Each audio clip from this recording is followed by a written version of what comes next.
Hello everyone, কেমন আছো তোমরা? আশা করছি তোমরা সকলে ভালো আছো আর আমরা খুব ভালো আছি। আজ হচ্ছে আমাদের মাইসোরের সেকেন্ড ডে।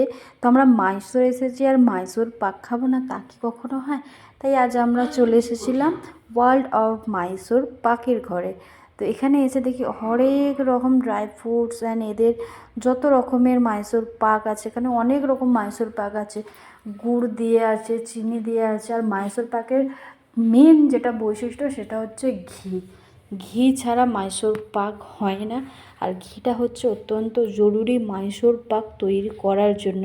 তো আমরা এখানে এসেছি, আজকে ঘুরে দেখছি, ভীষণ ভালো লাগছে। আর এদের এই আউটলেটটা ভীষণ সুন্দর, অসম্ভব সুন্দর।